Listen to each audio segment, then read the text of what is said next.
Scott.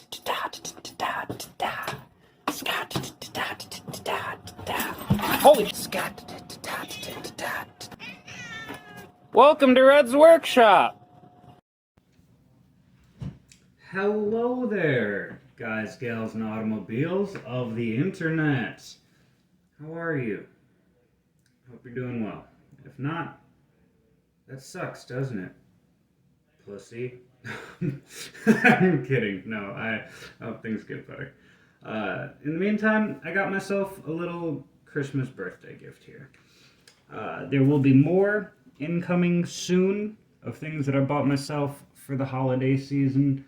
I recorded a Christmas video, but I wasn't able to get that up in time because I'm still having the issues that I spoke of with the internet. So, let's talk about our girl here. I spent way too much money on this, and it was already too much money at the whatever $25 that it MSRP'd at, because all of this could have gone in a bubble, just like the Deluxe Boba Fett. All of this could have fit in a bubble. There was no reason this needed to be a deluxe pack, but whatever. It's a cool box. I really like the artwork on it, and I really needed a second set of white lightsabers for custom work, and I really needed that Morai figure. I had a need, and I don't know. I view this as being less Ahsoka from The Mandalorian, more Ahsoka from Rebels, which I really liked Ahsoka in Rebels. I don't like her so much in the Filoni-verse that they're setting up, like the Mando-verse. I don't know. I think that she's a little... Not to be, rude or overly critical, but I think she's kind of a bitch. I don't know. She wasn't really as ho-ha on, being against attachment and being against, I don't know. She helps train Ezra, and, she was pretty supportive from what I could tell of Ezra being as attached as he was to Kanan and Hera and the Rebels crew. So, I don't know. I don't necessarily like her characterization in the Mandoverse, but I love Ahsoka. So, let's get her out of here. I especially loved her in Rebels. Yeah, I've showed off there's some more artwork on the side there. Alright, I'm gonna get her out of here. So, much like the Boba Fett that I showed you guys, she just comes in a tray with, she's folded in to there, and then there's the bag with all the accessories. Alright, so first things first, let's talk about all the accessories that come with her. So she comes with the lantern that she had in the episode of The Mandalorian. She comes with the little rock that she was floating with Grogu. Comes with the little shifter knob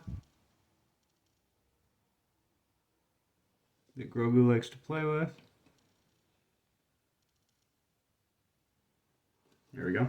And I think this is the first time that packaging has said Grogu. I'm pretty sure that all the previous ones were all the child. Then she comes with the same lightsabers with the same paint apps as the previous ones, but these have a much better... I got really shoddy paint apps on this blade's handle, so much better paint apps on this one. Then I want to do a little comparison here with this Grogu versus the previous ones that have come out. So I'm going to set them all up here.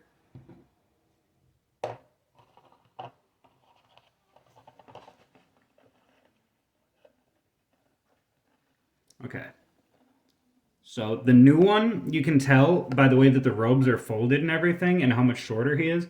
He's kind of sitting down or laying down. And he's got his eyes a little bit more closed, like he's, trying to use the Force, or maybe he's sleepy. Then in the middle we have, so I believe this is another new head sculpt, because his mouth is closed and his ears are down. On Meldo Crease, his mouth is open and his ears are down. And on the one that came with the battle damaged Din Djarin, his mouth is closed and his ears are up. So it's very subtle differences, but it is a different head each time. And they are all swappable amongst each other. So like you can give different ones different expressions. So I like that. And I really like him being in the little, laid down reach out position. And the arms are fixed. They're not movable like on these ones. And he also, like, another way you can tell that he's kind of sitting down and not standing is that he doesn't have any feet painted on the bottom. So we're going to leave those guys to chill up there. And now, yeah, I need to show off that Morai again. This was a big part of why I bought this set. Very, very cool accessory that I can have, just kind of watching Ahsoka from the corner in different scenes. There we go. All right, man. Here. We're all getting a little behind the scenes action. There we go. All right, so let's compare the figure to the previous release that we had. And I need to mess with this hood a little bit because I have not really seen this hood pose very well on this figure.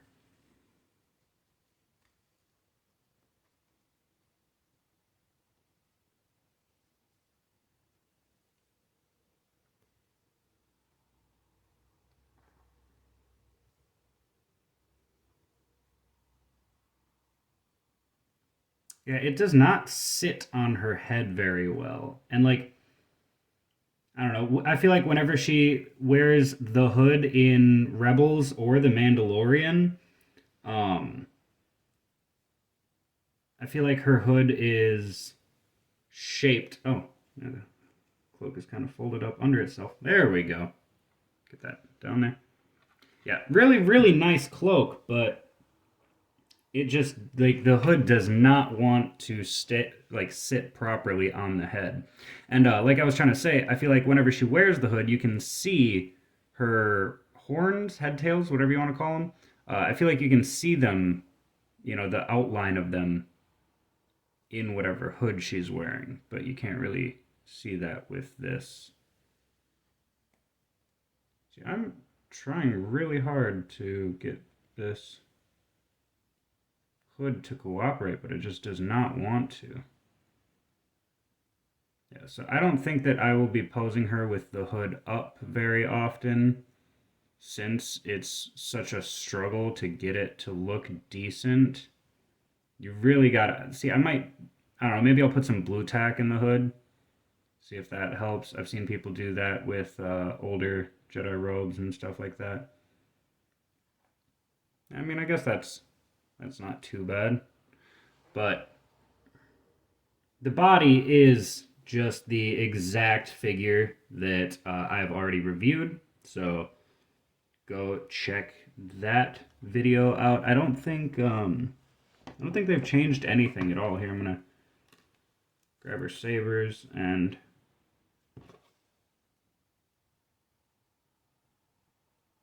feels like the face, like the paint apps might be slightly updated. I don't know, let me know if you can see a difference.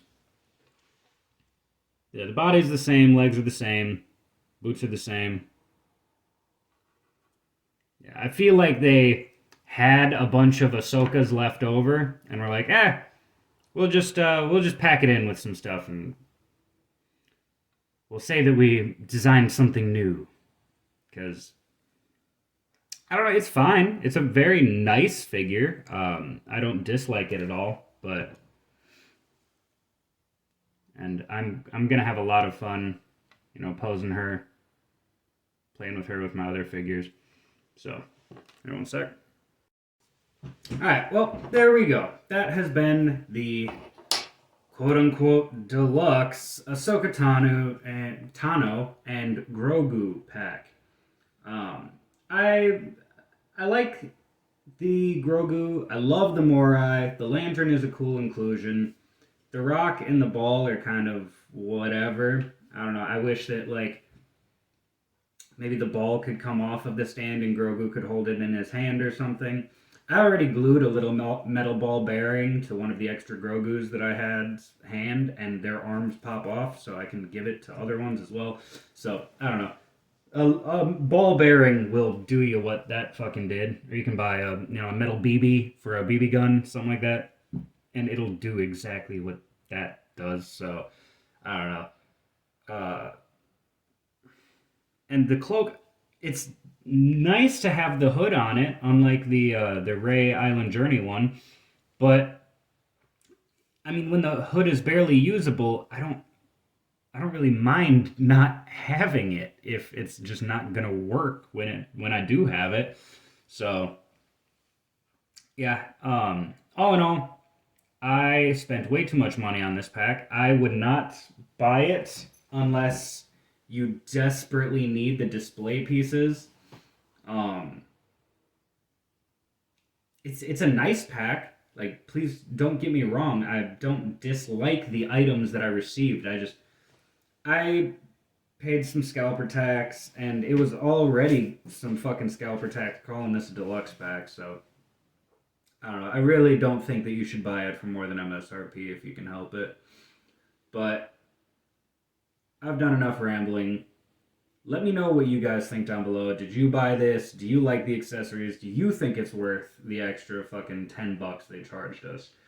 Um, but I would love it if you would bring your family into our family by clicking that subscribe button. Because we're not a cult, we are a family.